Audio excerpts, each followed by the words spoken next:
नमस्कार, स्वागत है आपका हमारे खास कार्यक्रम बड़ी खबर में। मैं आपके साथ रवि राजपूत। वहीं साल के अंत तक 5 राज्यों में विधानसभा चुनाव होना है। वहीं अगले साल की शुरुआत में देश में लोकसभा चुनाव होने हैं। ऐसे में सियासी पारा हाई होना स्वाभाविक है।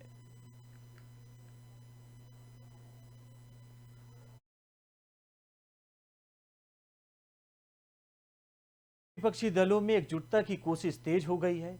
23 जून को पटना में इससे जुड़ी एक बड़ी बैठक बुलाई गई। कांग्रेस से जुड़े सूत्रों के मुताबिक बिहार के मुख्यमंत्री नीतीश कुमार और डिप्टी सीएम तेजस्वी यादव के साथ हुई मल्लिकार्जुन खड़गे और राहुल गांधी की बैठक में विपक्षी एकता को लेकर कई बिंदुओं पर सहमति बनी है। अब उसी फार्मूले के सहारे विपक्ष के अन्य दलों को एकजुट लाने की कोशिश की जा रही है।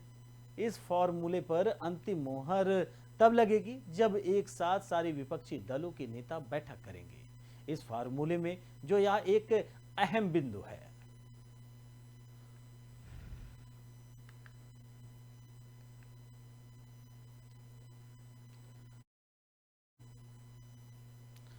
वहीं बढ़ते हैं अगली खबर की ओर, जहां राष्ट्रीय राजधानी में बाइक टैक्सी पर पाबंदी जारी रहेगी। सुप्रीम कोर्ट ने सोमवार को दिल्ली हाई कोर्ट के आदेश पर रोक लगा दी है। दरअसल हाई कोर्ट ने सरकार की ओर से इस संबंध में जारी नोटिस पर रोक लगा दी थी। दिल्ली सरकार ने इस फैसले को शीर्ष कोर्ट में चुनौती दी थी। सरकार चाहती है कि उसकी तरफ से व्यापक नीति तैयार किए जाने से पहले रैपिडो और उबर जैसे ऐप आधारित सेवाओं में गैर व्यावसायिक पंजीकरण वाले दोपहिया वाहनों का इस्तेमाल न हो। इससे पहले 26 मई को दिल्ली हाई कोर्ट ने रैपिडो की याचिका पर दिल्ली सरकार को नोटिस जारी करते हुए उसके एक कानून को चुनौती दी थी। इस कानून के तहत दोपहिया वाहनों को परिवहन वाहनों के रूप में पंजीकृत होने से बाहर रखा गया था। हाई कोर्ट ने इस मामले में सरकार को एक अंतिम नीति बनाने के लिए कहा था। साथ ही यह भी कहा था तब तक बाइक टैक्सी एग्रीगेटर और खिलाफ कोई कठोर कार्रवाई नहीं की जाएगी। वहीं रैपिडो को चलाने वाले रोपेन यानी ट्रांसपोर्टेशन सर्विसेज प्राइवेट लिमिटेड ने हाई कोर्ट में दाखिल अपनी याचिका में कहा था कि दिल्ली सरकार का आदेश गैर परिवहन दोपहिया वाहनों को किराया और वाणिज्यिक उद्देश्यों के लिए यात्रियों को ले जाने में तुरंत रोकने का निर्देश देता है। यह बिना किसी कारण या तर्क के पारित नहीं किया गया। इस साल की शुरुआत में दिल्ली सरकार ने एक सार्वजनिक नोटिस जारी कर बाइक टैक्सियों को दिल्ली में सेवा के संचालन के खिलाफ चेतावनी दी थी। साथ ही कहा था कि इसका उल्लंघन करने वालों को 1 लाख रुपए तक का जुर्माना भरना पड़ सकता है।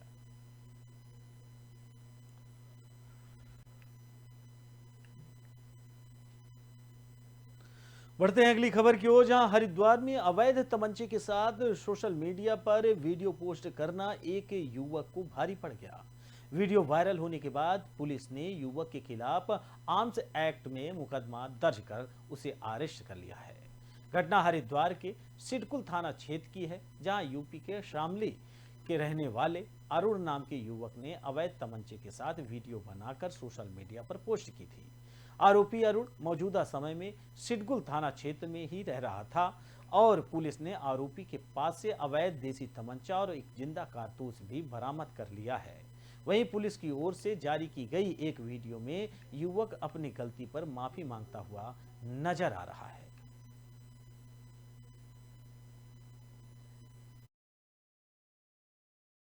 इस तरह के प्रकरण पूर्व में भी आए जिन पर संज्ञान लेकर हमारे द्वारा त्वरित कार्रवाई करते हुए ऐसे व्यक्तियों को चिन्हित कर उनको पकड़ा गया है। उनके खिलाफ मुकदमा पंजीकृत कर विधिक कार्रवाई अमल में लाई गई है। इसी क्रम में कल ये जो वीडियो वायरल हुआ था उसका संज्ञान लेते हुए उस पर भी विधिक कार्रवाई अमल में लाते हुए हमारे द्वारा अभियोग पंजीकृत कर लिया गया है। व्यक्ति को पकड़ लिया गया है। उसके खिलाफ आर्म्स एक्ट के तहत मुकदमा पंजीकृत हो चुका है। बढ़ते हैं अगली खबर की ओर, जहां उत्तराखंड में पर्यटन को बढ़ावा देने के लिए प्रदेश सरकार कई कदम उठा रही है। देश दुनिया के पर्यटकों को आसान ट्रांसपोर्टेशन के लिए पर्यटक स्थलों को हवाई सेवा से जोड़ा जा रहा है। इसकी शुरुआत मसूरी से हो रही है। जिला प्रशासन द्वारा मसूरी स्थित राधा भवन स्टेट की भूमि में हेलीपोर्ट निर्माण के लिए भूमि अधिग्रहण के लिए लोक सुनवाई शिविर का आयोजन मसूरी एसडीएम कार्यालय में किया गया, जिसमें एसडीएम मसूरी नंदन कुमार द्वारा राजा भवन एस्टेट और आसपास के क्षेत्रों में रह रहे लोगों की समस्याओं और उनके सुझाव को सुना गया। सुनवाई के दौरान कई लोगों ने बताया कि राधा भवन एस्टेट के आसपास कई लोग निवास करते हैं। वह 4 बड़े स्कूल हैं। ऐसे में हेली सेवा की शुरुआत होने पर यहाँ पर रह रहे लोगों को और स्कूल में पढ़ने वाले छात्रों को बड़े प्रभावित होंगे। वहीं उनके मवेशी भी हेलीकॉप्टर की आवाज से प्रभावित होंगे। वह आसपास के जंगलों में रह रहे जंगली जानवरों को भी इससे काफी परेशानी होगी।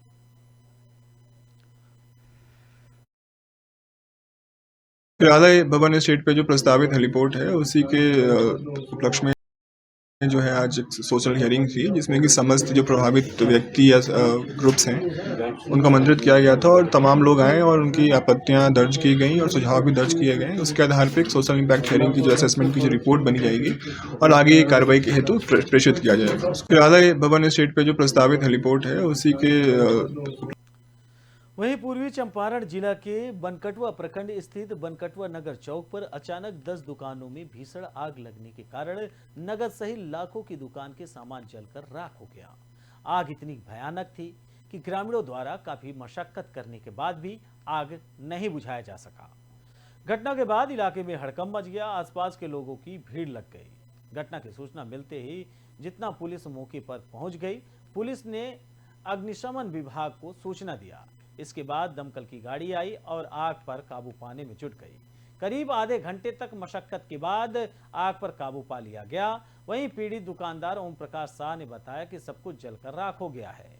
मिली जानकारी के अनुसार आग लगने का कारण बिजली के शॉर्ट सर्किट का कारण बताया जा रहा है। वहीं घटना को लेकर थाना व अंचल में आवेदन दिया गया है।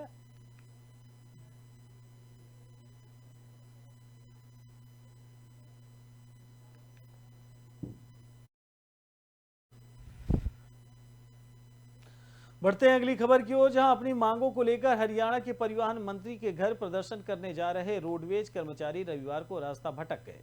घेराव करने जा रहे कर्मचारी मंत्री के भाई के घर पहुंच गए। सूचना मिलते ही पुलिस ने मौके पर पहुंची और स्थिति संभाल ली। ऐसा होने का कारण ये रहा कि रोडवेज यूनियन के नेताओं का नेतृत्व जिले से बाहर के नेता कर रहे थे। उन्हें मंत्री के घर के बारे में पूरी जानकारी नहीं थी। हरियाणा रोडवेज कर्मचारियों द्वारा साझा मोर्चा के आह्वान पर रविवार को सैकड़ों कर्मचारी स्थानांतरण पॉलिसी के विरोध में प्रदेश के परिवहन मंत्री मूलचंद शर्मा के आवास पर घेराव किया और यूनियन के नेताओं को परिवहन मंत्री के सेक्टर 8 आवास का घेराव करने जा रहा था, लेकिन वह उनके भाई ताराचंद शर्मा के सेक्टर 11 स्थित घर पहुंच गए। पुलिस बल मंत्री के सेक्टर 8 घर पर तैनात था। कर्मचारी सेक्टर 11 पहुंचे तो पुलिस भगदौड़ मच गई। वहीं सेक्टर 11 में पहुंची और मोर्चा संभाला।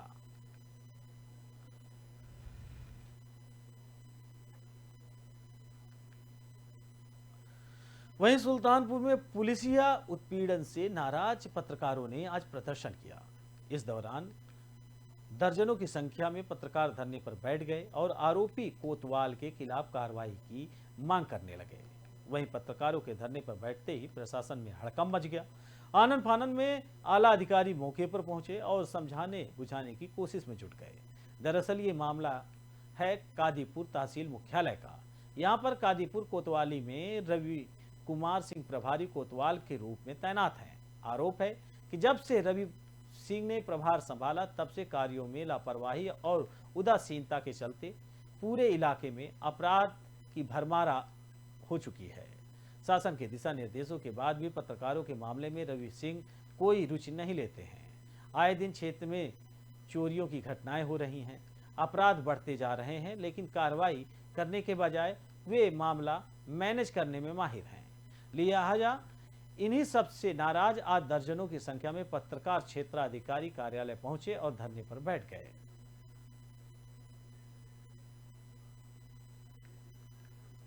फिलहाल इस बुलेटिन में हमारे साथ इतना ही। बाकी देश दुनिया की तमाम बड़ी खबरों से जुड़ने के लिए देखते रहिए पी न्यूज। नमस्कार।